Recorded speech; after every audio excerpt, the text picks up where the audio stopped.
live de hoje, né? Que nós já estamos agora entrando no YouTube. O William já nos colocou lá e estamos deixando o nosso melhor sorriso para todo mundo aqui, né? Então, gente querida, bons ventos a todos. Feliz em receber vocês para mais uma live, né? Mais um dia de encontro, mais um dia de troca de conhecimento. E hoje um dia, assim, muito, muito, muito especial. Por que o dia de hoje é um dia muito especial? Porque hoje é 27 de agosto. É dia do psicólogo, né? Das psicólogas, dessa profissão maravilhosa, que eu me sinto honrada de ter sido escolhida pela essa profissão, porque eu acho que nós não escolhemos, são as profissões que nos escolhem, porque é o que nos faz os nossos caminhos, né?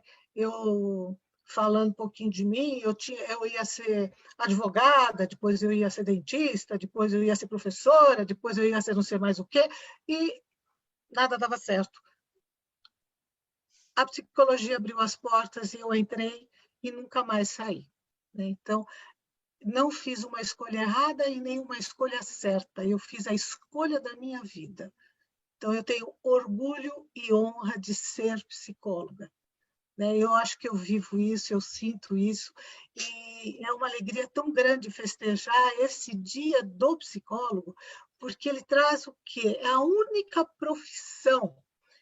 A única, eu acho que é uma palavra muito grande, né? Mas, assim, é uma profissão de ouvir o outro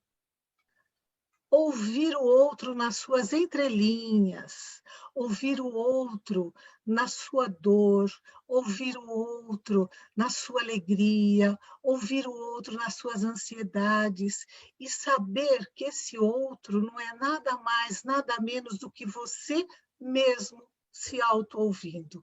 Então, eu acho que ser psicólogo, gente, é conhecer o mundo, é conhecer o ser humano. Mas para conhecer o ser humano, você tem que se autoconhecer. Você tem que se descobrir, né? Descobrir a sua sensibilidade, a sua dor, as suas angústias, principalmente a sua fragilidade, que é aí que traz para a gente Chiron. Eu falei de Chiron um tempo atrás, falar de novo desse arquétipo do curador ferido, né? O Chiron que traz essa ferida eterna e que compreende a ferida do outro pela sua própria dor, né? Pela sua dor interna, por essa dor que dilacera. E é aí que fica a beleza. Eu consigo acolher a dor do outro, acolhendo a minha própria dor, né? Então, eu acho que esse dia é muito bonito para todos nós, é um dia de comemoração, e estamos assim de coração aberto para abrir realmente portas para a psicologia neste momento de tanta dor, de tantas perdas, de tanta transformação. É o papel do psicólogo que está ali também segurando toda essa saúde mental que nós temos, né? Então, eu me sinto honrada em ser psicóloga, e também de dar os parabéns a todos vocês que estão aqui, que trabalham com a psicologia, são psicólogos e psicólogas, são arte-terapeutas, né? São terapeutas e que se dispõem a caminhar junto com o outro, a caminhar junto, não é nem à frente, nem atrás, e nem empurrando e nem puxando, é caminhar junto, lado a lado, de mão dada para tudo, né? A hora que um escorrega, o outro segura, a hora que o outro escorrega, a gente segura. Então, é um momento lindo, 27 de agosto, né? E para falar desse 27 de agosto, veio a Dani Schmidt. Eu estou sempre errando o nome dela, mas um dia certo, desculpa. Tem um nome tão lindo, né? Para falar, para abrir mais esse caminho. Mas ainda antes da Dani, eu quero trazer um pouquinho aqui do Jung, né? da psicologia analítica, porque fala para a gente realmente esse grande momento, que é uma frase que todo mundo está usando hoje, está em tudo quanto parabéns para a psicóloga, ela está caminhando e de vez em quando passeia para tudo quanto é lado, né? Quem olha para fora sonha, quem olha para dentro acorda, né? Olhar para dentro é realmente difícil, porque é muito mais fácil a gente olhar para fora, apontar o outro, culpar o outro, né? Ou também bater no peito, é minha culpa, mas não entra a culpa e fica assim, não fica tão profundo. Olhar para dentro e acordar. O que é que tem dentro, né? Que cor que você dá para dentro? A cor que você dá dentro de você para sair para fora. Então, é uma das frases do Jung que circula e a gente nunca para muito para pensar no sentido profundo que ela traz. Porque nós queremos muito estar no mundo, mas no mundo externo, e não no mundo interno, né? E a outra frase famosa que nós amamos, né? Conheça todas as teorias, domine todas as técnicas, mas ao tocar uma alma humana, seja apenas outra alma humana. Outra frase maravilhosa do Jung. Mas também requer muito cuidado, porque ao tocar a alma do outro, eu vou tocar com a minha alma, e eu realmente conheço a minha alma, eu realmente me autoconheço, né? Estamos vendo tantas coisas atualmente que entra assim nas questões pessoais de relacionamentos, o quanto que nós somos egoístas com o outro, né? Então isso também é pensar, porque eu também posso tocar a tua alma com a minha raiva, em vez de tocar com o meu amor. Então essa frase do Jung aqui é também para se pensar muito bem como que eu sou, né? Quem eu sou, como eu sou e como eu vou direcionar realmente a minha alma para o mundo, porque é muito lindo, vou tocar a alma do outro com a minha alma. Tudo bem, mas como é que vai a sua alma nessa? Compreende a profundidade? Né? Como é que ela vai? Às vezes a gente dá um abraço numa pessoa, leva um choque, porque a pessoa está tão carregada de energia que a gente passa mal. E às vezes dá um abraço numa outra pessoa, dá aquele alívio gostoso, tal. Então vamos olhar também para esta alma. E Jung não era psicólogo, ele foi um psiquiatra, mas ele foi um grande pesquisador da psicologia moderna, trouxe para nós novos parâmetros, novos paradigmas, ampliando a questão sobre o ser humano, né? E essa questão sobre o ser humano, ele foi pesquisar arte, ele foi pesquisar filosofia, ele foi pesquisar a religião, ele não teve limite. E uma coisa que é muito bonita, que também está acontecendo hoje, qual é a cor da psicologia, gente? É? Que cor? Ó, azul é a cor da psicologia, não é? É azul. E o azul significa o quê? Infinito. Então, o Jung também tinha uma preocupação com uma questão de não ter finitude nas suas pesquisas, finitude nos seus estudos, ele sempre ampliava. E a psicologia, ela é ampla, ela não tem fim. Então, as pessoas falam assim, mas não tem como parar de estudar. Não, nós não vamos parar de estudar. Nós vamos estudar e estudar muito, porque não tem fim. Para compreender o outro, não temos fim, né? Então, isso é uma dedicação à pesquisa, ao estudo, ao envolvimento. Então, nesse dia especial, a Dani, porque é carinhosa, né? Quando a gente pega muita intimidade, já fica assim, né? Professora Daniela, né? A nossa querida professora Daniela, né? Que também ela é mestre graduada em Educação Física pela Unicamp, pela Psicologia, né, da Unip de Goiânia, especialista em Psicopatologia Clínica, foi também formada pela nossa Unipaz, né, em Psicologia Analítica, coordenadora do curso de Psicologia do IPOG, Goiânia. Ela é psicóloga clínica com ênfase em Psicologia Analítica e fundadora e coordenadora do GESPA, Grupo de Estudo em Psicologia Analítica e Mandalas Terapêuticas. E também é psicóloga do CARES, Centro Avançado de Reabilitação e Educação e Tratamento da Dor. Então, olha, a Dani, querida, a palavra é toda sua para nos falar o quê? Arte, terapia e psicologia analítica com as mandalas, né? Eu perdi o título, desculpa. Psicologia analítica e o olhar expressivo das mandalas. Desculpa aqui o meu erro, é que eu estou bem emocionada pelo dia de hoje. A palavra é toda tua, Dani, querida. E quem chegou agora, eu sou Sônia Tomás, e sejam bem-vindos de coração. E bons ventos a todos para a nossa live.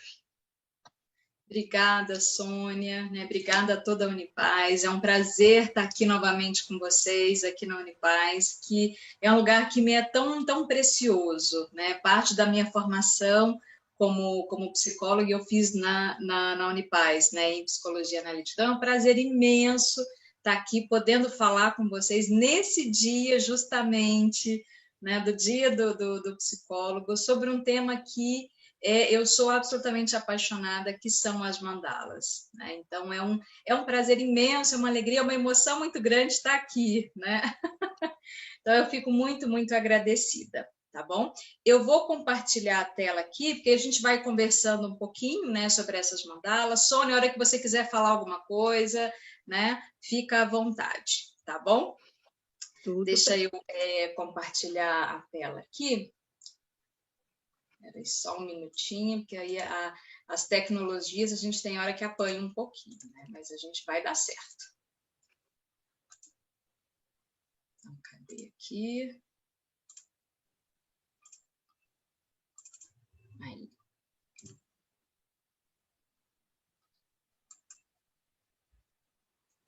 Deixa eu só mudar aqui. Estão vendo a tela? Precisa pôr inteira. Aqui, Dani, desculpa, aqui é só um convite para quem quiser fazer o curso de Psicologia Analítica, né, que você está compartilhando, que nós estamos oferecendo online pela Unipaz. Então, já para deixar de um lembrete aqui para vocês, entrem em contato e venham fazer parte da nossa família Unipaz Goiás. Obrigada, Dani, por você ter compartilhado. Então, vamos começar, gente. Então, psicologia analítica e o olhar expressivo das mandalas, né? Então, como eu falei, esse é um tema que é muito apaixonante para mim, né? Um tema que vem sendo muito falado hoje em dia, que é esse tema das mandalas. As pessoas estão despertando muito para essa temática. Então, eu vejo as pessoas, nossa, eu quero fazer mandala disso, fazer mandala daquilo, né? Existem várias técnicas. E aí a arte-terapia também, né? Com uma riqueza muito grande dessa construção das mandalas. Né? E não é à toa que a gente vê isso aparecendo tanto no momento em que a gente está vivendo. A gente está aí com 6 meses de pandemia aqui no Brasil, né? E as pessoas passaram, ainda passam, né? Por uma desorganização interna muito grande. Né? Então, não é à toa que esse movimento das mandalas também tem surgido de uma forma muito grande, muito intensa. É uma busca de uma reorganização, é uma busca de um algo que dê um acalento, que dê respostas, que dê explicação. Não necessariamente a mandala vai fazer isso para a gente, né? Mas a gente busca, e essa busca é um processo muito bonito, porque é um processo de cura, né? A nossa psique, aí a Sônia falou do Kiran, né? Do nosso curador interno. Então, é uma forma que a nossa psique encontra com esse trabalho, com essa atenção às mandalas, para a gente poder buscar essa cura interna. Então, é por isso que elas são também tão chamativas nesse momento. Mas a gente precisa se perguntar o que são as mandalas de fato. né? A gente escuta tanto, tem tanta coisa aí nas redes, a gente coloca, por exemplo, você põe lá no site de busca mandalas, sai assim milhares de links, de artigos, de coisas falando sobre o que é as mandalas, tá? Então, via de regra, se a gente for pensar numa conceituação, né? As mandalas significam um círculo, que em sânscrito, o significado dela, que é a ideia de um ritual mágico, né? Um ritual sagrado. Então, se a gente pega a história das mandalas lá atrás, né? de milhares de anos atrás aí, a gente vai observar, por exemplo, as mandalas dos tibetanos, as mandalas dos lamanistas e tudo mais, elas servem como um instrumento de contemplação. Ou seja, os monges, né, faziam mandalas com diversas técnicas. Isso é uma técnica de fazer com areia colorida, com pó de arroz colorido e tudo mais. Então, é um momento de contemplação. Então, eles fazem ali, eles criam todo esse ritual sagrado, né, esse ritual de intensa introspecção, e eles montam todo, eles fazem aquelas mandalas belíssimas, e no final o que acontece? Eles vão lá e destroem, eles limpam tudo. Então, né, eu já vi um vídeo, inclusive, deles terminando a mandala e de repente vai lá e limpa tudo. Eu falo, meu Deus do céu, como é que destrói algo tão bonito? Assim, me deu uma angústia muito grande, né? Mas a gente precisa, e uma das grandes questões que eles colocam é a ideia da impermanência da vida, que isso tem muito a ver também com o budismo, né? Budismo tibetano e tudo mais. Por quê? Ok, é o belo, mas é um belo que é efêmero. E essa efemeridade, ela traz essa impermanência, ou seja, a nossa vida psíquica, ela é dinâmica, ela muda, ela se altera, e a gente precisa encontrar esses meios internos de adaptação, de mudança, de perspectivas, né, que a gente pode ter para fazer com que essas mudanças sejam saudáveis, para que elas ampliem, para que elas ajudem no nosso desenvolvimento como pessoa, como alma, né? E uma outra característica muito interessante das mandalas é que elas são individualmente únicas e diferentes de cada um. Então, se aqui aqui eu não consigo ver mais, né? Quantas pessoas nós estamos aqui, mas deve ter umas 40, 50 pessoas mais ou menos, né? Se cada um de nós fizermos uma mandala, mesmo que a gente copie, por exemplo, essa mandala aqui belíssima, de que eu gosto muito, essa mandala do Jung, né? Se a gente for copiar essa mandala aqui dele, né? Mesmo se nós fizermos isso, cada mandala vai ser única, porque cada um de nós é único, cada um de nós vai expressar essa beleza, essa arte, expressar os conteúdos que nós temos da alma de uma forma diferente. Então, a gente vai contemplar, a gente vai acionar esse mundo interno de um jeito único. Então, essa também é uma outra beleza mágica que as mandalas têm, que as mandalas nos proporcionam, né? E aí, o que requer o trabalho com as mandalas? Né? Isso aqui é uma pergunta muito interessante, porque justamente nesse momento que tem tantos profissionais, tantas pessoas fazendo isso, mas o que realmente requer o trabalho com essas mandalas? Né? No primeiro momento, ela é uma imagem interior, que vem da nossa psique interior, né? E ela é construída normalmente em períodos de distúrbio de equilíbrio anímico. O que é isso? Normalmente, as mandalas espontâneas, elas surgem quando a gente está com alguma questão interna, alguma desorganização interna. E aí existe um trabalho muito bonito, né, que eu acredito que vocês devem conhecer. Se não conhecem, sugiro, né, que entrem em contato, que é o trabalho da Nise da Silveira, né, da nossa querida Nise da Silveira. E que quando ela começou a perceber, né, nos desenhos dos pacientes psiquiátricos dela, dentro do hospital, quando eles começaram a fazer essas imagens circulares, que foi quando ela entrou em contato com o trabalho do Jung, ela conheceu o Jung, né, conversou com ele, aquela coisa toda, né, foi justamente nos momentos em que os pacientes estavam com uma desorganização interna muito grande, né? Quer dizer, os pacientes dela estavam anos, tinham pacientes com quase 30 anos de hospital psiquiátrico, de internação no hospital psiquiátrico. Então, quando eles puderam ter a oportunidade de expressar todo aquele mundo interno deles, começaram a surgir as mandalas, os desenhos circulares. Ou seja, ela começou, através do estudo, do contato com Jung, a perceber que, através dessa espontaneidade que a psique produzia as mandalas, os pacientes começavam a se organizar. Eles começavam a falar de si mesmo num movimento de cura, num movimento de organização interna, né? E aí, lendo aqui um trechinho que é muito interessante, né, do próprio Jung, ele diz o seguinte, que o trabalho com mandalas requer uma entrega profunda do mundo interno, tanto do paciente quanto do analista. Ou seja, quando a gente trabalha com o paciente expõe esse mundo interno das mandalas, é preciso que nós, como analistas, nós no lugar de terapeutas, precisamos também dessa entrega, para que a gente possa entrar nesse mundo do paciente através das mandalas, né? Ambos precisam estar conectados num diálogo entre sistemas psíquicos, em que o inconsciente expressa seus símbolos num balé de cores e formas, significados e significantes, sabedoria e conhecimentos, semelhantes e opostos. Então, é um diálogo que a mandala proporciona para a gente, né? Um diálogo de mundos internos, um diálogo de inconscientes ali conversando. E essa é uma questão que eu falo muito, né, para os meus alunos, que inconscientes conversam ali no momento psicoterapêutico, né? E aí as mandalas proporcionam com que esse diálogo seja mais belo, seja artístico, seja espiritual, no sentido mais profundo que a alma pode nos contemplar, né?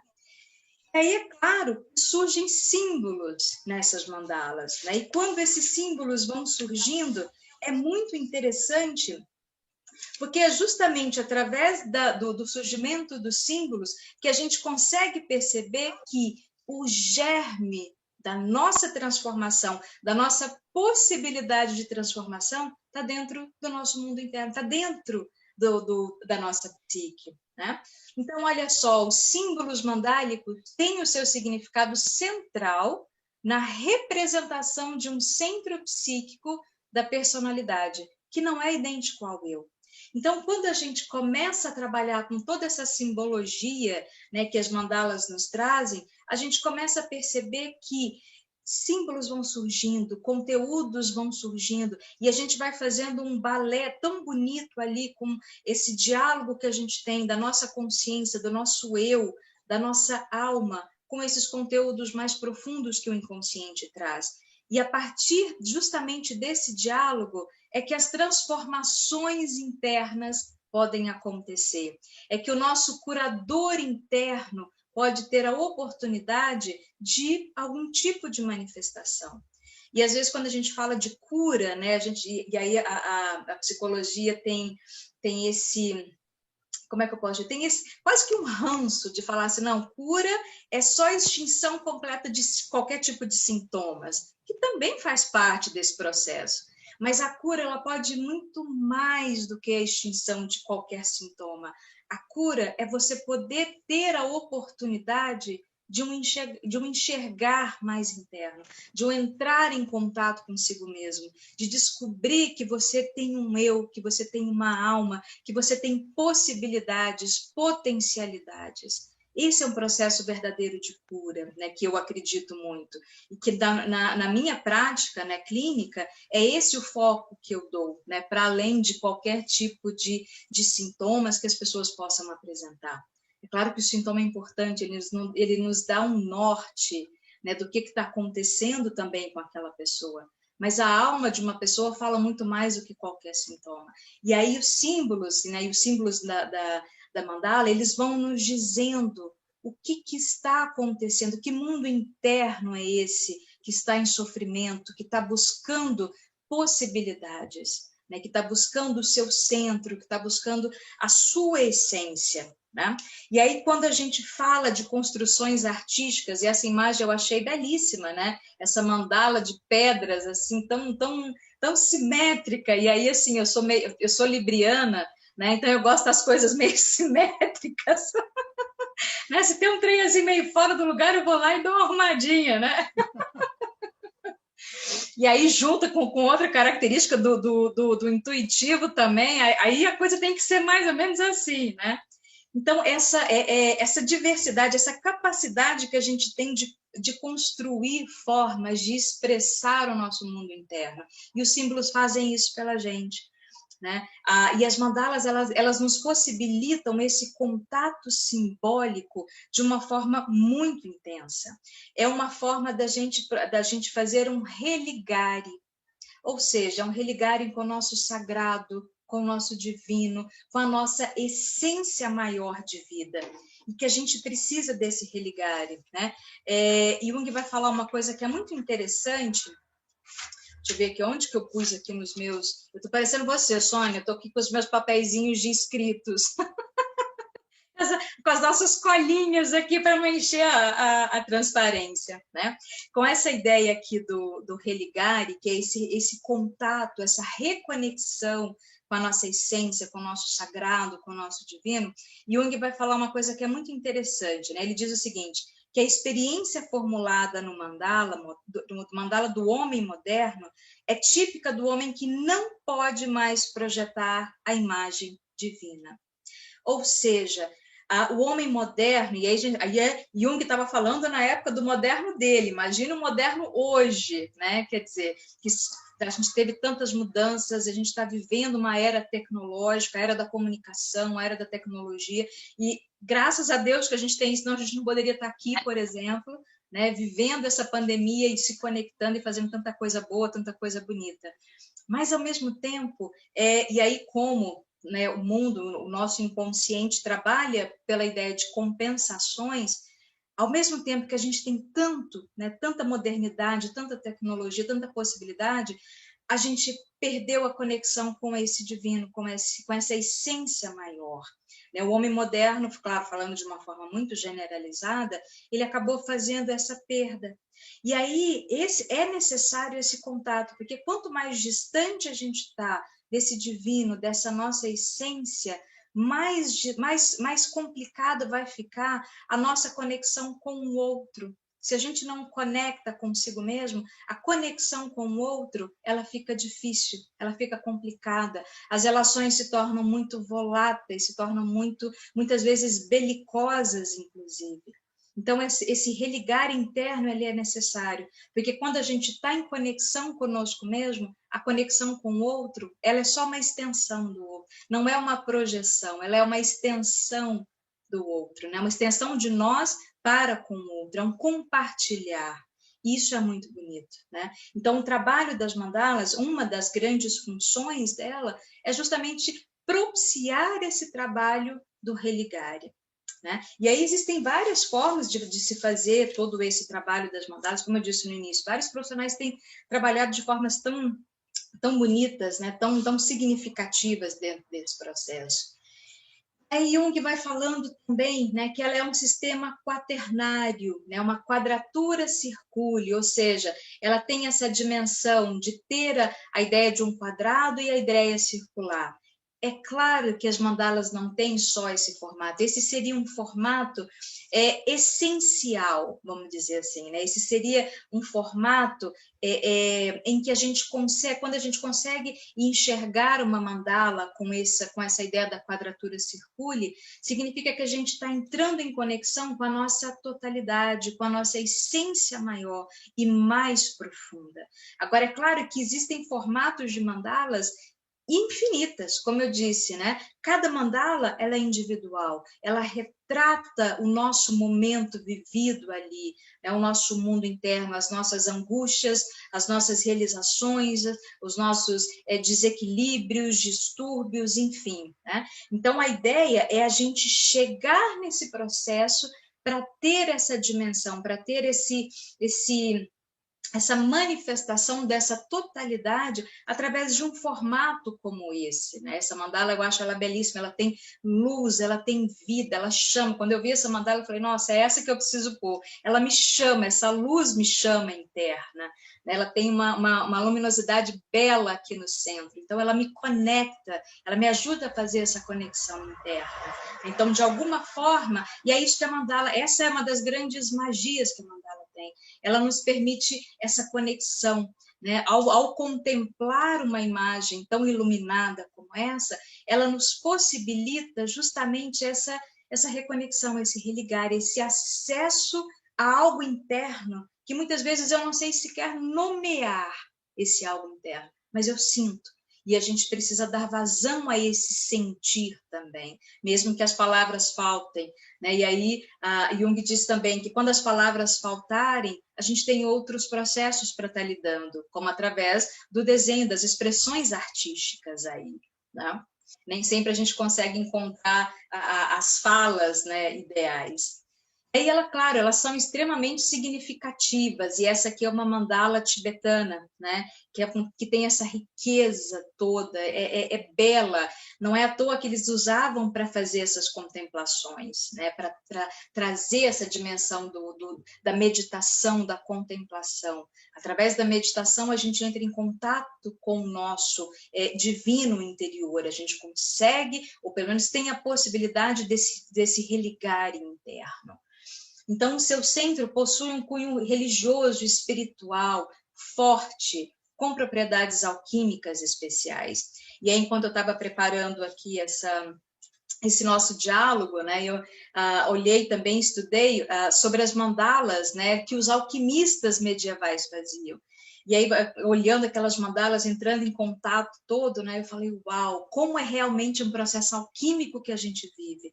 Porque é uma transformação, às vezes, tão intensa, tão arrebatador quando a gente faz, quando a gente expressa tudo isso através de um desenho, que é realmente alquímico. Não é à toa que Jung foi lá na alquimia e estudou tantos anos da vida dele, né, com toda essa dimensão dos processos alquímicos e tudo mais. Então, é muito belo, é muito bonito.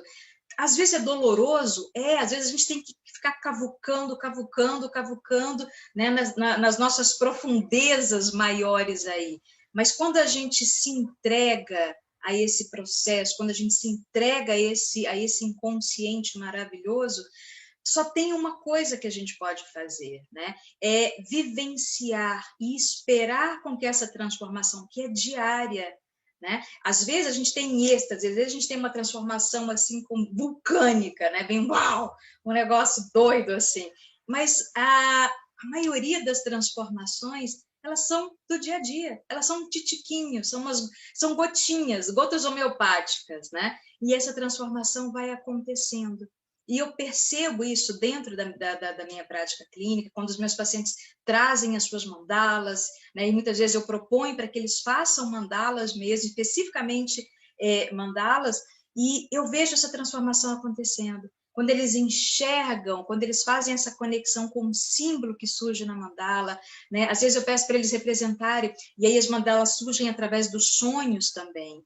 Muitas vezes eu peço, eles trazem sonhos, e eu peço para eles representarem os sonhos num desenho, e vem a mandala, né? E aí, quando eles conseguem perceber, nossa, olha a ideia do meu sonho, eu fiz esse símbolo, e aí as conexões vão surgindo, e o religar vai acontecendo.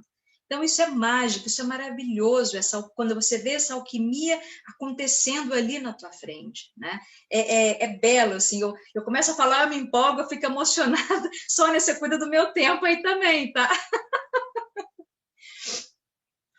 Aí, seguindo aqui, né? E nós buscamos... Só um minutinho, volta um pouquinho naquela foto ali, no outro slide. Essa aqui? Só para o slide anterior. O outro, este. Aqui, né? Quando você está falando dos símbolos que surgem, né? Não, o outro. Esse aqui também é belo, mas essa outra. Não, a outra, a última. Essa aqui. A última mandala. Essa aqui, não tá? Essa aqui, isso. Essa aqui. Então, a beleza também da mandala, né, está nessa questão das cores, né? Dessa composição de cores, traz os símbolos, e cada símbolo traz a sua cor, a sua forma, né? Isso também faz a questão do religar e também faz a questão da introspecção, do encontro, né? Do encontro com a sua cor, porque conforme você foi colocando, você começou com uma mandala de pedras brancas, depois você passou para uma verde com cores, né? Tons mais verdes e amarelos. Esta aqui já está bem mais colorida. Então, nós vamos percebendo também que na confecção das mandalas, as cores vão se apresentando, né? As formas, como você falou, que ela vem por meio de símbolos, e as cores também vão se apresentando. Então, esse movimento da alquimia presente com as cores. Porque é interessante que, quando nós olhamos para uma cor, a gente fala que ela não combina com outra cor. E eu acho que se a cor conseguisse falar, ela fala, eu combino com qualquer cor, né? Uma cor combina com a outra cor, elas não têm a questão de não combinar. Nós é que temos uma estética diferente. Mas olha só, a harmonia que vem de colocar a cor, uma cor entrando na outra, dentro das formas, né?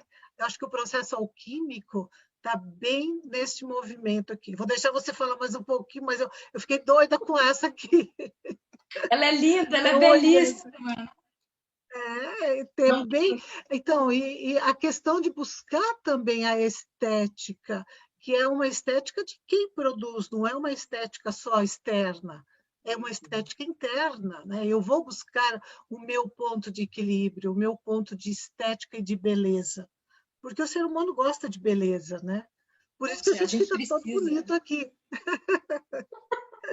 A gente precisa da beleza, né? É necessário. Você entra num ambiente belo, a energia é diferente, você se sente bem. Quer dizer, eu estou falando por mim, na verdade, mas eu acredito que a maioria das pessoas sente isso também. Né? Um lugar limpo, cheiroso, bonito. Nossa, é maravilhoso. Né? E quando você fala das cores, as cores têm os seus significados e cada pessoa vai criando o seu significado.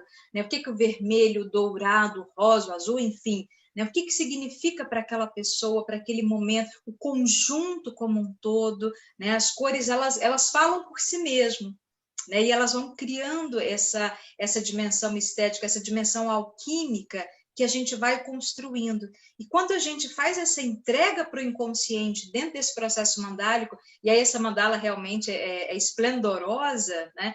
Quando a gente vê ela pronta, você fala, uau, eu nem percebi que eu fiz esse conjunto todo, né? E aí essa magia que leva também a essa transformação, essa magia alquímica também, né? Aí, seguindo aqui, né? Então a gente busca incessantemente algo que nos preencha, mas muitas vezes estamos apenas fugindo de nossa própria alma, pois não conseguimos conviver conosco mesmo e pela falta de fé de que na ou através da alma poderá sair algo de útil. Então isso aqui é mais ou menos como eu disse para vocês, né? Que o homem moderno ele perdeu essa sutileza, ele perdeu essa conexão com essa essência, com esse sagrado, e o quanto é importante para a gente poder fazer essa reconexão. Né? E é uma reconexão de alma, é a gente enxergar o que tem dentro da gente, tanto de bom quanto de ruim. Não é à toa que Jung fala dessa dimensão dos opostos, né? A gente tem que enxergar, aceitar, trabalhar, vivenciar e falar, olha, hoje eu estou com raiva, então eu vou expressar a raiva ali, hoje eu estou feliz, eu vou expressar a minha felicidade, e por aí vai, porque isso faz parte da gente. Qual ser humano que não tem acesso de angústia, por exemplo, ainda mais nessa pandemia, um medo, né? Quantas pessoas estão vivendo o medo de adoecerem, o medo de morrer, de perder seus entes queridos, medo de perder emprego, quantas perderam seus empregos, não tem como sustentar a família, enfim, se a gente for fazer a lista aqui, a gente vai sair daqui assim, né, com peso tonelada nas costas. Mas, ao mesmo tempo, quando a gente tem, mesmo com todas essas dificuldades e tantas outras surgindo aí que a gente vê nos noticiários, enfim, né, que a gente escuta e fica sabendo, quando a gente está com essa reconexão acionada, quando a gente se coloca nessa disponibilidade da reconexão, a gente sabe que algo vai dar certo. Vai dar certo em que sentido? Não é aquele otimismo barato, né, de jornaleco de esquina, como a minha avó dizia. Mas, minha avó tinha um ditado que era assim, revista ruim é jornaleco de esquina. Tudo para ela era jornaleco de esquina, né? Livro ruim, jornal ruim, revista ruim, então ela dizia isso. Não é nesse sentido, né? Mas é muito mais para que a gente possa perceber de que tudo vai dar certo, porque eu confio nesse meu curador ferido. E eu sei que, de alguma forma, eu encontrarei um meio de fazer com que esse algo interno e externo aconteça, mesmo com as dificuldades. Então, é essa força interna que a gente precisa de conectar. E, nesse sentido, a mandala, ela traz uma dimensão, um termo que eu acho muito interessante, que é a ideia do ter menos. Não sei se vocês já ouviram falar, né? É um ter menos, que significa um lugar sagrado, um lugar isolado. Então, quando a gente faz, por exemplo, um desenho de uma mandala, a gente acessa justamente esse ter menos, esse lugar sagrado, né? Esse centro sagrado que está lá no ponto, né? E aí, por exemplo, muitas tribos antigas, os tribos, se não me engano, eram americanos, eu esqueci o nome dele agora, fugiu o nome da tribo indígena dos americanos, fica naquela região do México, eu esqueci o nome deles, agora fugiu o nome, né? Mas, enfim, eles tinham todo um ritual de fazer um círculo sagrado para se proteger, para entrar em contato com esse sagrado, com esse temenos, e a partir dali, nada de fora poderia entrar naquele círculo, né? Nem físico e nem espiritual, porque ali eles estavam protegidos. Então, toda a comunidade, toda a tribo entrava nesse círculo, num movimento sagrado, numa cerimônia, num ritual sagrado de proteção, de agradecimento ao Deus Sol, que era o Sol, era o Deus que os regia, e nesse movimento do sagrado, do protegido. Então, isso é muito interessante, porque quando a gente entra nesse sagrado, é justamente essa proteção que a gente acaba acionando. Essa proteção interna no sentido de que eu tenho as ferramentas internas para me reconstruir frente às dificuldades, às mazelas, né, os intempéries que a vida vai nos oferecendo. Então, nesse sentido, quando a gente aciona esse lugar sagrado, esse ter menos, é o que Jung vai falar. E aí essa mandala também dele é belíssima, essa mandala do livro vermelho, né? Que ele fala que quando a gente aciona, quando a gente se religa, a gente constrói a dimensão desse ímpeto de se tornar quem se é.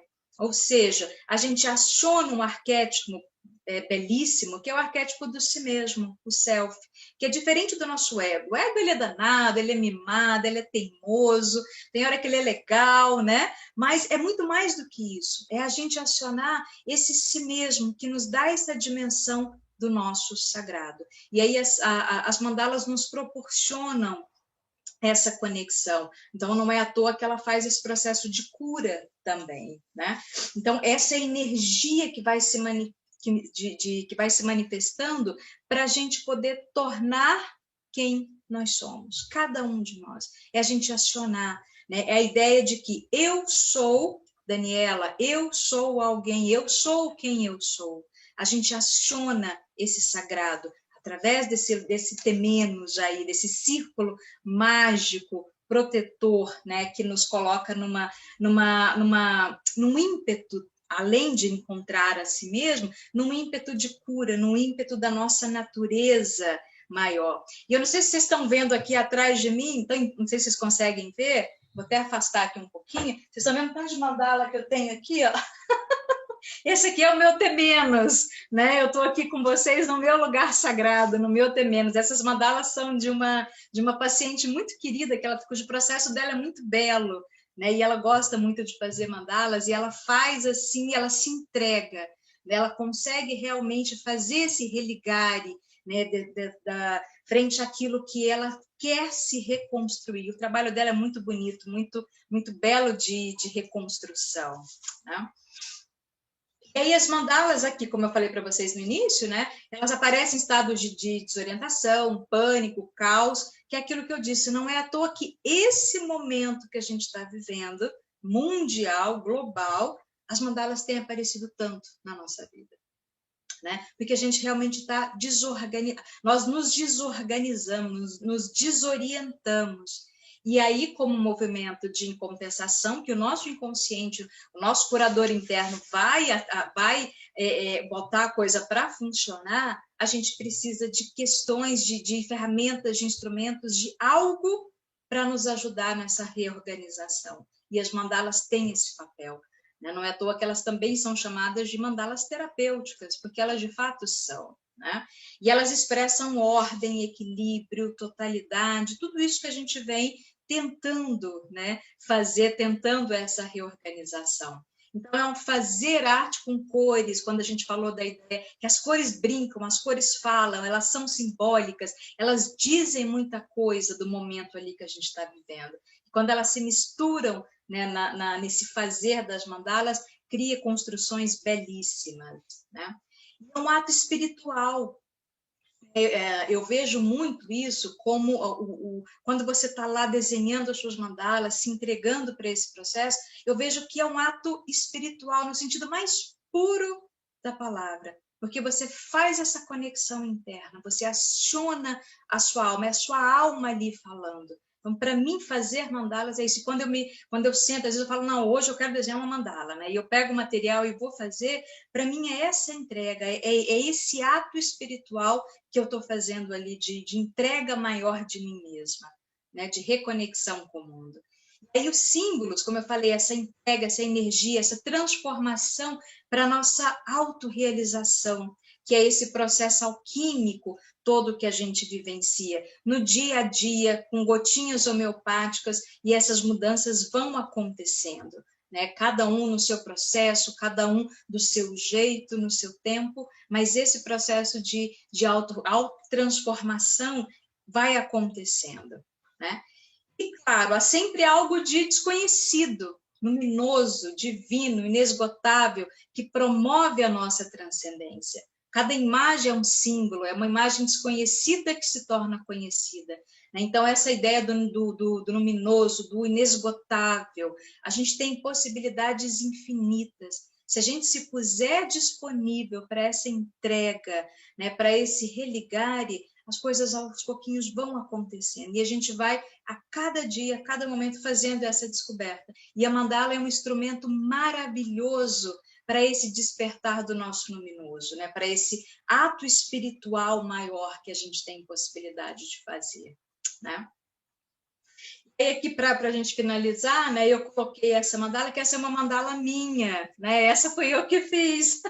Por isso que eu quis trazê-la aqui para vocês, que foi de um sonho que eu tive, que eu trabalhei exaustivamente esse sonho na terapia, e foi um sonho que eu tive com a palavra Iod, que é o nome de Deus. Eu até anotei aqui para não falar errado. Iod, Ei, Vav, Ei. Perdoe-me se a minha pronúncia está errada, tá, gente? Porque falar hebraico não é comigo, né? E aí eu tive esse sonho e eu quis representar, né? Então, essa mandala aqui é esse Yod, Ei, Av, Ei, que é o nome de Deus, eu sou o que eu sou. Né? Então, assim, e aí eu acho que ilustra muito isso que eu estou trazendo aqui para vocês, dessa ideia da reconexão. O que a mandala faz? Tem a possibilidade de fazer quando a gente realmente se entrega a esse processo criativo, espiritual, e quando a gente se doa para si mesmo. Eu falo que é uma doação para si mesmo. Né? E aí esse selfie aparecendo de uma forma muito bonita. Foi um sonho assim que eu me emocionei, só de ver essa mandala eu fiquei toda emocionada, porque é um processo muito bonito que eu passei num determinado momento da minha vida. E aí por isso que eu quis trazer e compartilhar isso com vocês. Tá bom? Então, muito obrigada pela atenção de vocês. Acho que eu não passei o tempo, acho que eu fui um tempo até razoável. Calma, porque a gente ainda tem muito tempo. Nós temos ainda muito tempo. Antes de você se despedir, porque nós temos tempo, eu queria que você voltasse nessa última mandala que Essa você aqui? fez. A outra, deixa eu ver. Mais uma. A outra. Não é bem a última, né? Vamos andando. Mais outra. Andando, a hora que for, você fala. Mais outra. Essa aqui do Jung. Mais uma. Essa aqui do Jung, né? Para a gente retomar um pouquinho, já que nós temos tempo, e você tem um conteúdo muito rico para falar, né? A questão, né, quando você fala que desse centro, que a gente retorna para o nosso centro, né? Esse retorno interno, esse encontro com o si mesmo. E o Jung vai projetar exatamente no ponto central da mandala, né? Quando se faz aqui, você tem uma estrela aqui no meio dessa, né? Desse círculo, e ali ele começa, quando ele fala que tem toda mandala tem um ponto central, a gente começa por um ponto central. É ali que desperta, é ali que se desenvolve, né? Então, só para falar um pouquinho dos 4 símbolos, né? O ponto, a cruz, o círculo e o quadrado, que compõem a mandala. Uma mandala, quando a gente vai transformar, fazer, né? Realizar uma mandala bem complexa, como aquela tibetana, né? Então, nós começamos por um ponto central, e lembrar, o ponto central é o ponto de partida. Algumas pessoas querem achar o ponto de chegada. Aqui, né? No processo terapêutico, a pessoa quer já chegar lá, já chega lá, não quer saber por onde parte, né? Então, como que eu vou partir? Por onde eu vou começar essa caminhada? Vamos aprofundar um pouquinho nesse ponto central? É muito interessante quando você traz, né, essas formas principais, esses símbolos principais aí, né, do centro, da cruz, do círculo, da rosa, né, da roda, né, e tem um símbolo muito bonito da roda da vida, tem uma mandala muito belíssima da roda da vida, enfim. É justamente isso, quando você fala assim que o paciente quer chegar no ponto de chegada, no centro de chegada, né, é quando aquele paciente chega e ele fala, descreve a vida inteira dele, blá, blá, blá, blá, aí no final você fala assim, então, mas como é que eu resolvo isso? O que eu tenho que fazer? Me dá a solução. Eu caso ou compro a bicicleta? O que eu faço? Né? E é muito interessante porque as coisas não são assim. Através dos símbolos, né? Através desse processo maior que começa no centro, nessa estrela, e aí a estrela é muito interessante, né, do Jung trazer dessa mandala aqui, se a gente for pensar, por exemplo, na nossa civilização ocidental cristã, foi através de uma estrela no céu que a gente seguiu, os 3 reis magos se guiaram para chegar ao Salvador, que iria mudar toda a nossa história como um todo. Né? Então, é uma estrela que guia, né? Que dá a luz para que o processo comece a se iniciar, e a partir daí todas as transformações que são possíveis. E quando a gente tem essa dimensão da cruz, né? Que ela traz tanto a dimensão do herói, do sacrifício do herói, de todos os estágios. E aí eu volto lá naquela aula que você deu sobre o herói, né, que foi maravilhosa, né? A gente lembra, claro, clássico, o herói clássico da mitologia, o nosso queridíssimo Hércules, né? E para além disso, os sacrifícios que às vezes a gente precisa fazer, os sacrifícios de ego mesmo que a gente tem que fazer, de questões que a gente precisa deixar de lado, sacrificar em prol do nosso desenvolvimento, em prol de seguir essa estrela central para a gente poder se desenvolver. Então, às vezes, é dolorido mesmo, e aí lembrando dos trabalhos mesmos do herói, às vezes a gente sofre, a gente fala, nossa, mas se eu fizer isso, né, o trem vai ser difícil, vai ser custoso, usando bem uma linguagem goiana, é custoso demais fazer isso, né? Mas se a gente não fizer, a gente não se desenvolve, a gente não consegue alcançar a resolução, o ponto de chegada que a gente gostaria de ter. E esse é um processo solidário e solitário, né? Porque é o nosso trabalho de individuação, e aí cada um precisa seguir a sua própria história. E aí a cruz, ela nos dá também muito essa dimensão de que o sacrifício faz parte desse processo. E às vezes aquela velha história, a gente tem que botar a cruz nas costas e vamos carregando e transformando essa cruz no caminho. Né? Hora a gente deixa ela no chão, hora a gente faz outras coisas, hora a gente pega flores e a gente coloca nesse caminho das flores, e as flores é um dos grandes símbolos do self, inclusive, né? De manifestação do self. E aí Jung tem um livro maravilhoso, que é O Segredo da Flor de Ouro, né, que eu aconselho para quem quiser estudar um pouquinho sobre mandala nessa dimensão, principalmente oriental, nessa conexão Oriente-Ocidente, leia esse livro, O Segredo da Flor de Ouro. Então, às vezes, a gente precisa permear com essas flores também, e voltar a pegar essa cruz e colocar nas costas né? E não tê-la como um fardo, mas como um processo de transcendência, como um processo de desenvolvimento, que só ela vai nos proporcionar essas mudanças, que vai nos proporcionar a chegada ao centro. Porque, no fim das contas, o ponto de saída e o ponto de chegada é o centro. Né? É o mesmo ponto, né? Só que a hora que nós retornamos, ele já virou outro ponto, já ficou diferente, né? Quando nós saímos, era o caos. Quando nós voltamos, era a luz, né? Se transformou em luz, esse ponto E de essa é a chegada. transcendência que a gente passa, né?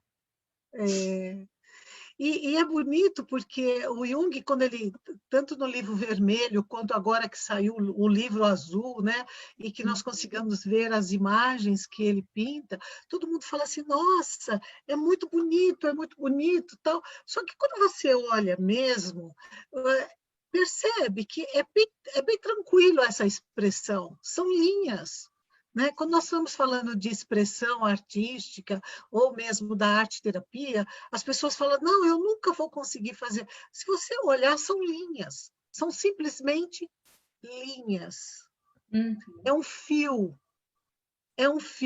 né? E é bonito fazer assim um pouco de analogia, é confiar. O que é confiar? Confia no seu fio, né? Isso. Vai tecendo o seu fio, como aqui nessa roda de fora, se você olhar, é um emaranhado que ele vai fazendo, e depois ele faz seguido, né, paralelo, ele vai fazendo um outro fio. O que será que passa na cabeça do Jung na hora que ele está construindo isso? Né? Eu fico viajando também, adoro viajar junto nessas coisas. Né? Então, ele fez uma linha, deu a volta, tudo, depois ele fez outra linha, paralela, juntinho, fez, coloriu dentro, aí você fala, é muito trabalho. Ele estava tecendo, ele estava fiando, ele estava se desdobrando, chorando, angustiado, alegre, sabe? Ele estava com todas as emoções que nós temos. Por isso ele criou tantas expressões. E as pessoas acham que ele só criou por processo artístico. Não. O Jung sofreu muito, né? Ele sofreu muito. Ele chegou às portas da loucura.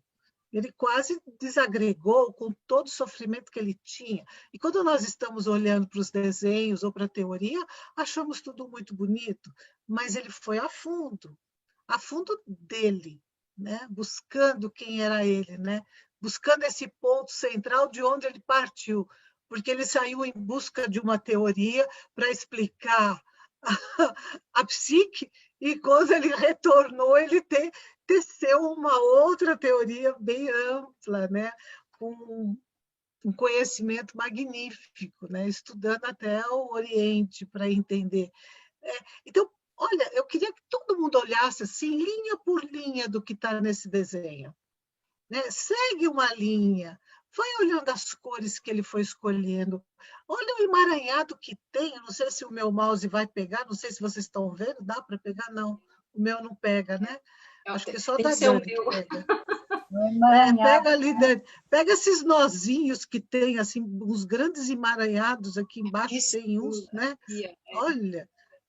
Olha aqui, você imagina assim, o conflito. É lindo, mas olha, é maravilhoso, mas que conflito será este, né? Que ele gastou um tempo nesse emaranhado para depois ir desenrolando, desenrolando. Olha como foi abrindo. Se nós formos subindo, né? Olha, vai abrindo, e depois vem outras estruturas, aí vem mais emaranhado, parece que aquele ficou um pouco mais feliz, mais outro nozinho ali, né? O que ele chamou de complexos. Né? Os complexos se apresentando nas linhas. Eu vejo isso quando, de vez em quando, eu tento fazer crochê, sabe? A minha linha embaralha toda. Eu faço crochê, mas cai no chão. Aí eu resolvo botar 2 linhas, 3 linhas, aquele negócio. Eu tenho umas amigas que trabalham 3, 4 linhas. Aí eu resolvo fazer. O meu dá um nó danado. Eu falo, gente, aqui é o meu complexo. Né? Achei o meu complexo, está aqui. E depois ele vai desenrolando de novo, né? até chegar em novas estruturas.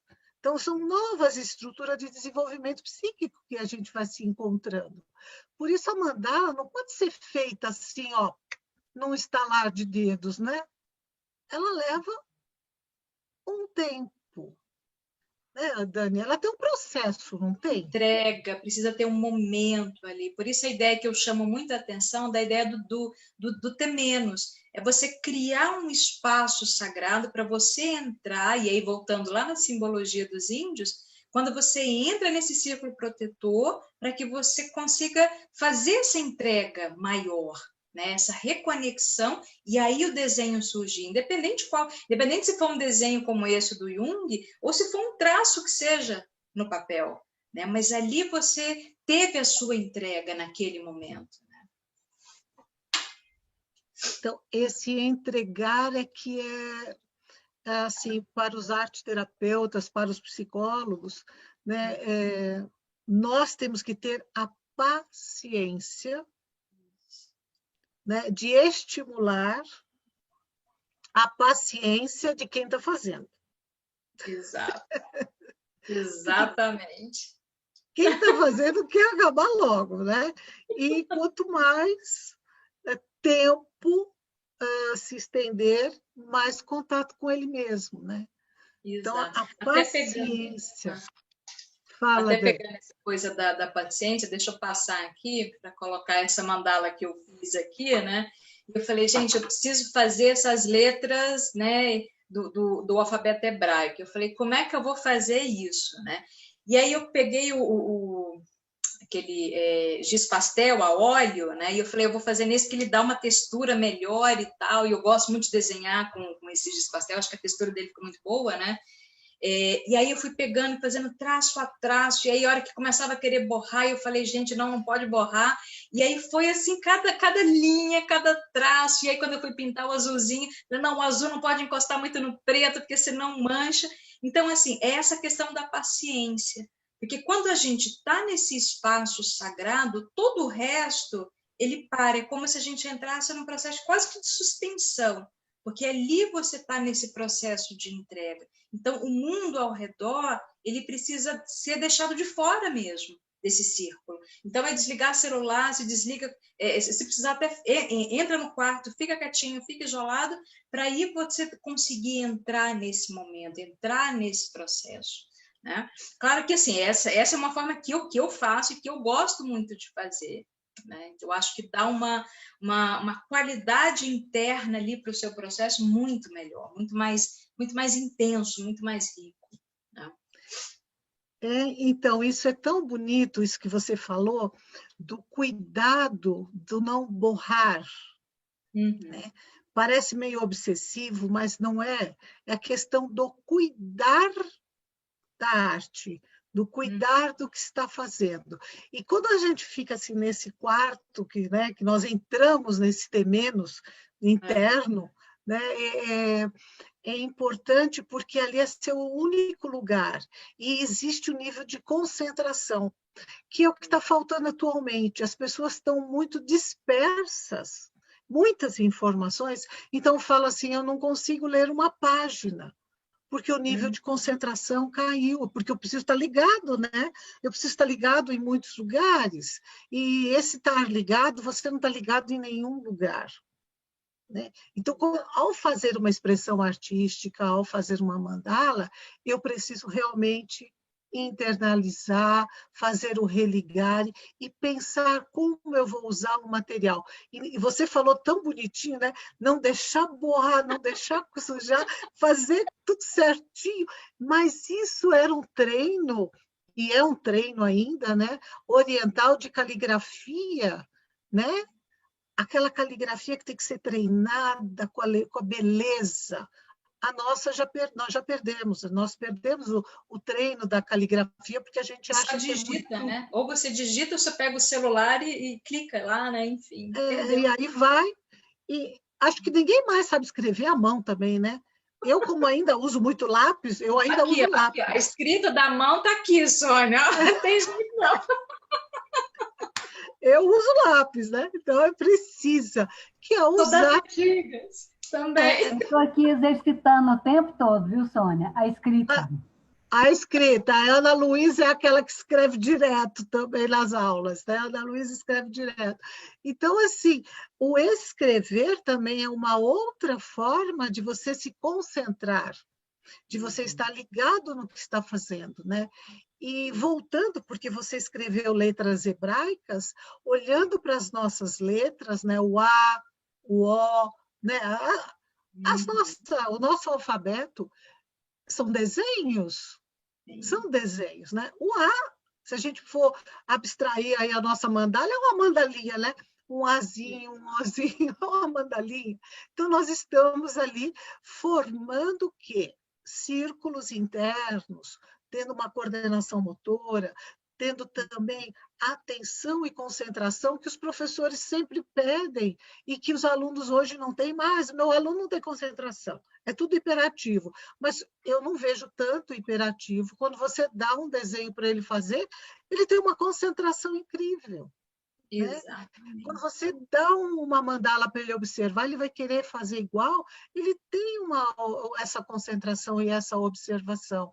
Então, o desenhar, o cuidar do desenho, né? O cuidado, que foi o que você começou falando lá, né? Os tibetanos têm um cuidado ao fazer a mandala com o pó de arroz. Gente, alguém imaginou o que é pó de arroz para fazer? Pegando assim, pozinho por pozinho, fazendo aquelas mandalas belas, belas, né? E depois destrói tudo. Bagunça tudo, destrói tudo, acabou. Não cheguei nesse nível de transcendência, ainda não dou conta de fazer isso, não. Não, a nossa nós vamos fazer com o pó de arroz, passar cola e não deixar destruir nunca. Moldurar, botar no vidro para não estragar de jeito nenhum. É isso que é ser bem possessivo mesmo, não querer transformar. Pegado, a ideia do apego ali, né? Então, as pessoas às vezes perguntam assim, mas como eu posso levar isso para a sala de aula? O professor de artes, ele tem tudo na mão, né? Ele não precisa fazer terapia em sala de aula. Ele só precisa saber o que oferecer para que esse aluno tenha esse poder de concentração. Para que ele faça também esse religare, né? O professor de arte, ele tem assim, eu acho que assim, eu amo professor de arte, porque eles têm tanto material para trabalhar, tem tanta riqueza, né? Não que o de matemática não tenha, o de matemática eu deveria buscar também o professor de artes, que para mim tudo seria muito bem casado, né? Porque para fazer essa sua mandala aqui, você precisa ter uma forma da geometria, você precisa desenvolver o espaço, que não é só na arte, mas também é na matemática, né? Para escrever à mão do jeito que nós escrevemos, nós também estamos usando matemática, né? Então, as pessoas voltam muito assim, eu quero fazer mandala, mandala, mandala, mandala.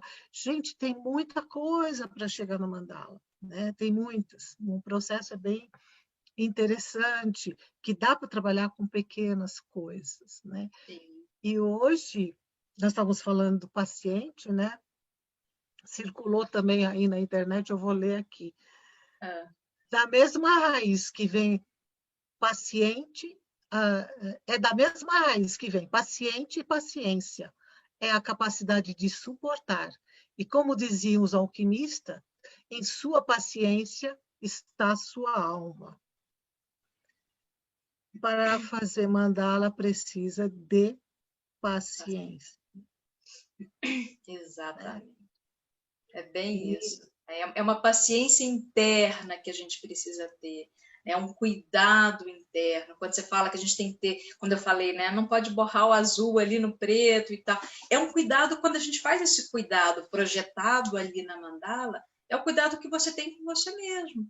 Né? O carinho, o cuidado do trato, por exemplo, com a pele, o trato com aquilo que você recebe de fora. Esse cuidado todo que a gente tem conosco.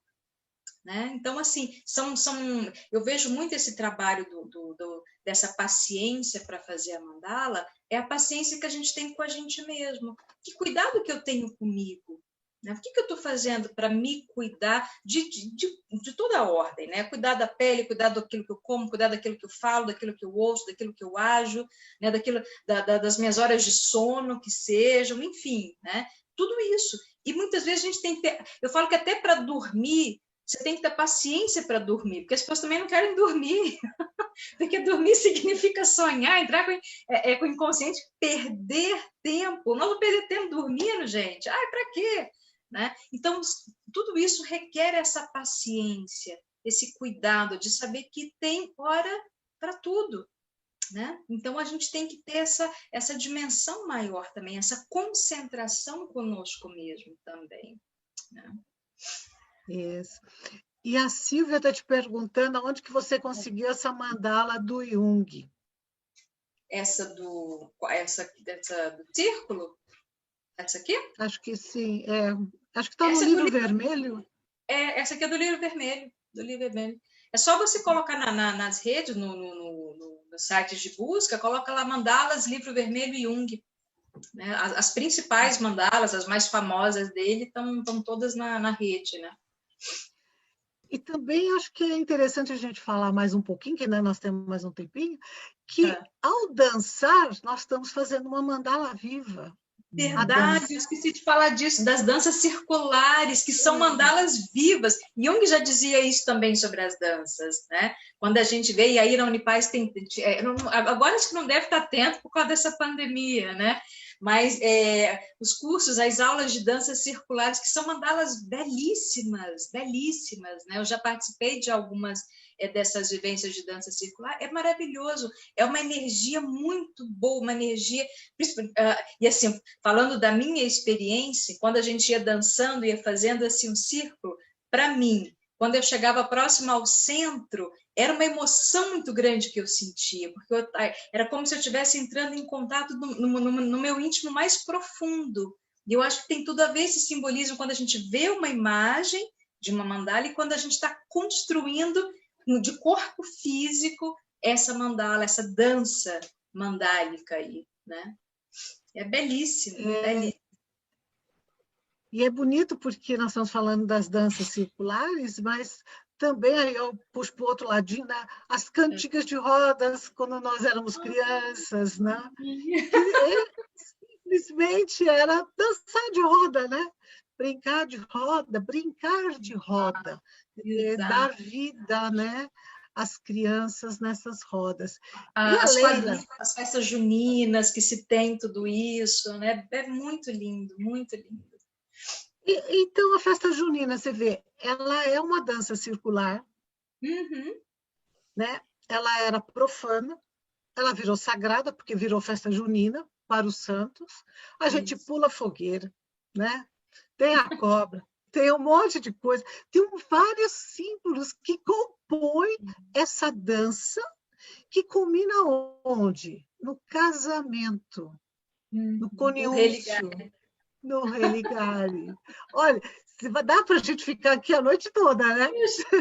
Fazendo assim, amplificações simbólicas aqui até... É muito lindo isso. Ainda tem o padre e o pai da noiva. Não se esqueça, né? E a noiva vem de branco, né? Olha o ritual, vem também a forma do ritual. Por falar em ritual, gente, vou já lembrar aqui, porque eu vivo esquecendo, né? A semana que vem nós vamos ter o Sérgio Prado, que vai falar de ritos e rituais. Olha, a gente já emenda desse daqui para lá, né? Pronto. Dá para ficar aqui já até semana que vem, né? Para falar disso. E a Leila está perguntando, a nossa querida professora Leila Magri, que também trabalha conosco na Unipaz, ela está te perguntando assim: a identificação ou simplesmente a apreciação de uma mandala pode ser terapêutica tanto quanto se produz? Eu acredito que sim, se a gente pegar, inclusive, com os orientais, quando eles fazem um processo de contemplação. A ideia do que eles chamam de contemplação, eles entram num processo até alterado de consciência, porque eles entram ali num processo meditativo, em que tem esse estágio alterado de consciência, e eles promovem a cura dentro desse estado alterado. Porque eles ali, é como se fosse uma entrega a esse mundo simbólico do inconsciente através da concentração ali naquela imagem. Então, ali faz com que eles tenham essa dimensão transcendente do seu próprio processo individual. Então, com certeza, eu acredito que sim. Inclusive, uma das formas, né, que às vezes eu falo para os meus pacientes, dependendo das mandalas que eles produzem, é dizer assim, olha, pega a sua mandala, bota na sua parede e fica contemplando. Entra no seu próprio mundo interno e percebe o que vai surgindo ali do seu mundo simbólico, as imagens que vão sendo produzidas, percebe os sonhos que vão aparecendo. Então, é um processo terapêutico também essa questão do olhar, da contemplação meditativa ali para o desenho. Com certeza, sim, né? A gente contemplando também estamos deixando a imagem entrar, né? E quando não vamos divagando, porque contemplar significa você olhar, deixar a imagem entrar, né? Ficar imerso nisso, não desviar a atenção, aí nós vamos voltar de novo para a concentração, para a atenção, para dentro de você, né? E a Silvia falou, isso também é uma conexão que dá para fazer meditação? Sim. Sim, aí, né? É uma outra forma de meditar, é você ficar olhando para um desenho, mas olhando por inteiro, olhando, estando presente. Porque tem algumas pessoas que ficam olhando, mas a cabeça voou, né? Então... Você está olhando aqui, você está pensando na lista do supermercado, no programa que vai passar ali, né? No que você tem que fazer amanhã, e aí o trem vai. Aí não funciona. Aí não é meditação, né? Então, pegar o olhar para a imagem, deixar a imagem entrar, se apropriar da imagem, né? Nessa questão neurológica, fisiológica, no teu ser por inteiro. Aí sim, né? Estar por inteiro.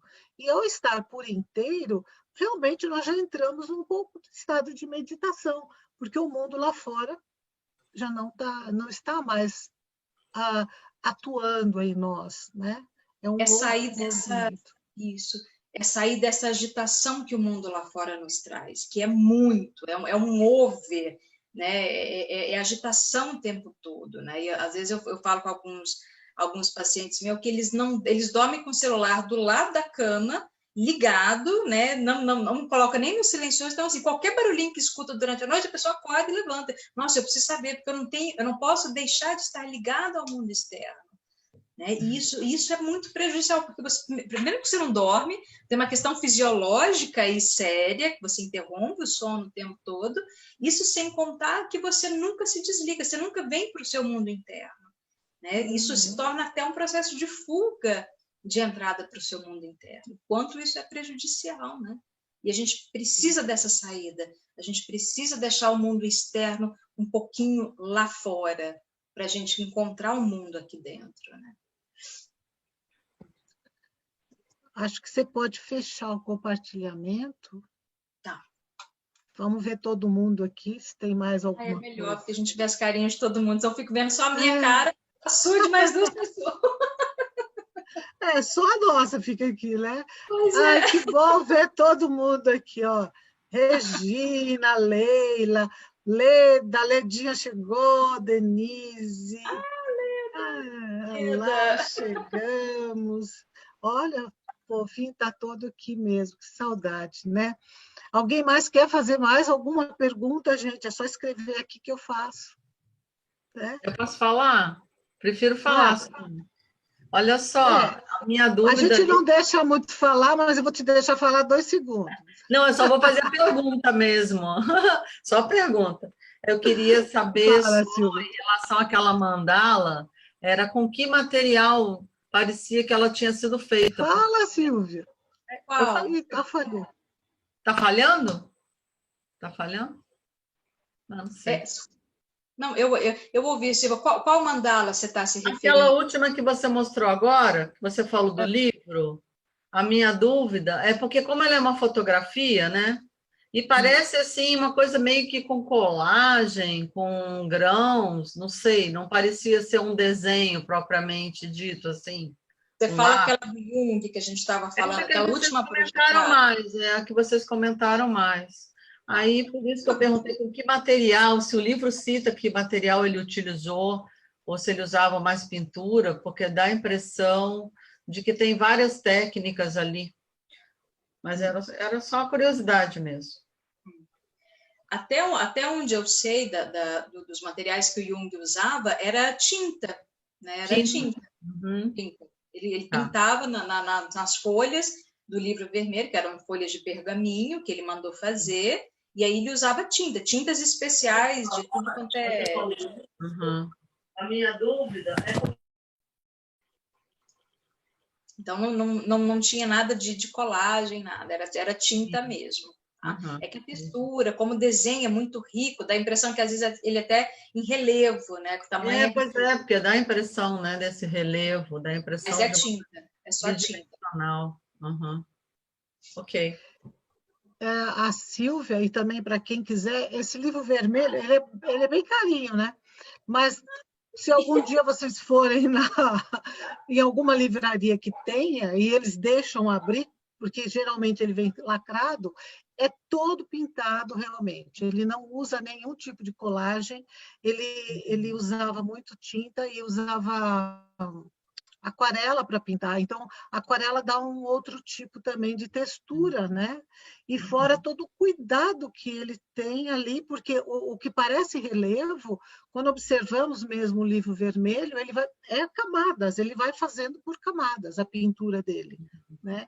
Então, o Jung também, além de estudar toda a parte psicológica, filosofia, religião, ele também fez alguns cursos de artes, porque ele tinha um interesse também em aprofundar como que a psique era criativa nesse sentido do desenho, no sentido de usar as cores, e ele foi aprender algumas técnicas artísticas, sim, tá? Então, quando observamos os desenhos dele, não é tão espontâneo na forma de não ter técnica. Ele tem mais alguns espontâneos e tem outros com mais técnicas de arte mesmo que ele praticava, né? Então ele tem que é quando nós começamos a fazer arte terapia ou desenhar alguma coisa, a gente vai querer aprender mais técnica, vai buscar mais materiais, né? Que tipo de pincel, que tipo de tinta que nós vamos usando. Então isso vai aprofundando. Até uma curiosidade, tem algumas pinturas dele que ele misturava clara de ovo a tinta para dar um brilho que ele chamava de um brilho medieval. Tem algumas mandalas que tem dourado que ele misturava com a clara de ovo. Né? Só uma curiosidade. Antigamente, eu dei aula de materiais expressivos. Antigamente, você fazia com a clara de ovo e pigmentos naturais, né? Você misturava. A clara de ovo tinha aglutinante, né? Lá era o aglutinante. Provavelmente ele, né, daquela época se usava bastante, coisa de terra e tal. Talvez até tivesse alguma coisa assim que desse essa textura que aparece às vezes no livro. De ser alguma coisa mais natural. Sim, com certeza. Os professores de artes aqui que sabem que também a técnica de usar clara de ovo também era fixador e ele dá um brilho, né? Ele dá textura, assim, né? Brilho nisso. Bom, alguém mais quer mais alguma pergunta?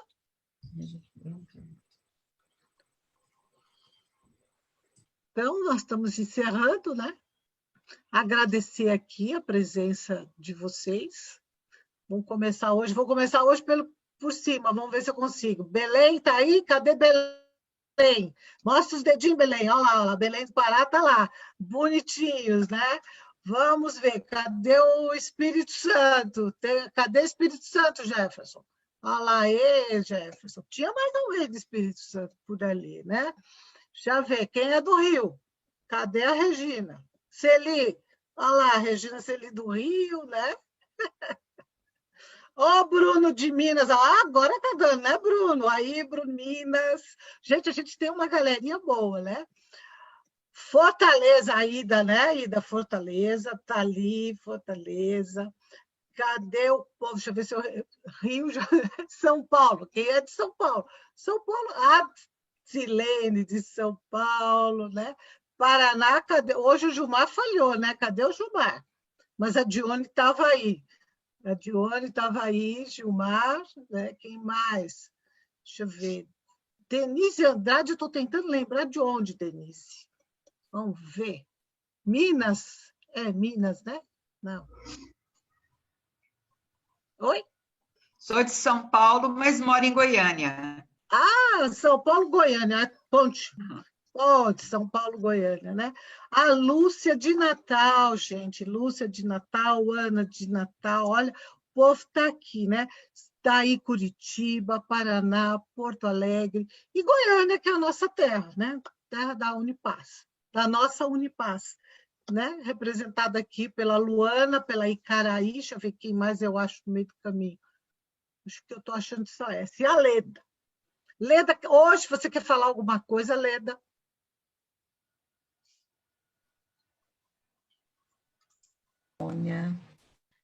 Oi, muito Quer bom falar ver, alguma coisa? viu, Daniela? Muito bom te rever. Bom E aqui demais. pois é, muito bom. Nessa integração, saudade de quando você estava muito próxima fazendo o curso com a gente. Então, hoje uma honra, né, ver você nessa desenvoltura, nessa temática, né? E o curso que você fez aí conosco, a Sônia, né, na Unipaz. E lembrando a todos que nós estamos aí com as matrículas abertas para o curso da Psicologia Analítica, agora nas 3 modalidades, presencial, semipresencial, online, já tudo em ordem, tudo organizado, projetos, e também a psicologia transpessoal e o yoga, tudo nessas modalidades. E agradecer a todos pelo horário, pela dedicação, pela busca, né? Eu acho muito bonito ver esse momento, Sônia, porque são pessoas que estão buscando melhores momentos, aproveitar melhor o seu horário, cuidando de si, porque esses encontros é um cuidado que a gente vai cuidando da gente, vai aprendendo cada dia mais. Agradecer aí a Cláudia, né, que está aí na retaguarda, aí nos bastidores, trabalhando na técnica, o William, e a você também, Sônia, nessa dedicação, essa busca, essa organização e essa condução brilhante aí. E a Daniela, o nosso carinho, um beijo. Quando puder, a gente dá um grande abraço, né? Tá bom? Com certeza, dona Leda. Um beijo grande. Beijão. Ai, quando puder, nós vamos fazer uma dança circular aí na Unipaz, né? Vamos comer Exatamente. bolo, canjica, cantar, dançar e se abraçar. Tudo isso. Tudo isso junto, né? Tudo isso junto. Tudo Mas, isso. por enquanto, a gente se abraça por aqui, se sente acolhido por aqui, né? E eu quero agradecer a presença de vocês todos, mais uma vez, mais uma semana. Passamos mais uma semana com todos juntos, né? E vendo toda semana todos, é uma alegria, né? A alegria de amor, de carinho, de estar com os amigos, porque vamos formando essa família nossa, longe e bem pertinho, né? Bem pertinho. E cada dia está chegando gente mais de outros lugares, né? Então, eu fico muito contente que vocês estão divulgando as nossas lives. Eu sei que vocês estão dividindo as nossas lives por aí. Eu estou tão feliz. Diga, Helena. Hein, Sônia? A gente já sente falta de quem não está aqui, né? Não deu para ouvir, falhou.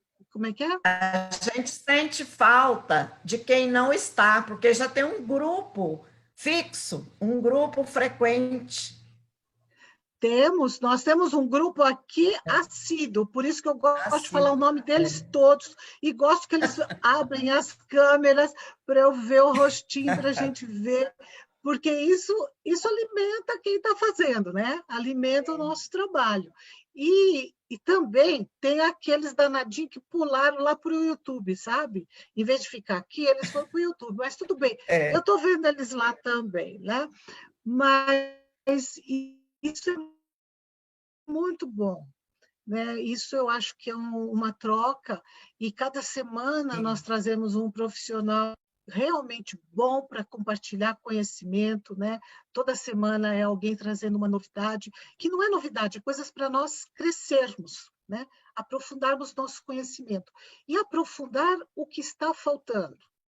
Eu acho que o que está faltando é amor, e a gente está sentindo falta do amor. Por isso que as lives nossas dão certo. Eu não quero falar da live do outro, estou falando da nossa, né? Dá certo. Por quê? A gente vem aqui, né? O Jefferson está rindo ali, Jefferson, não fica rindo de mim aí, não, viu? Olha que sorriso mais lindo, né? Por quê? É o amor que une tudo isso. Né? Eu ouvi isso. Ai, professora, a live de vocês é tão assim descontraída. Eu falei, mas não é um papo descontraído, né? É um papo de amizade, é um papo de sentar em roda, é uma troca, né? Então, isso traz realmente conforto.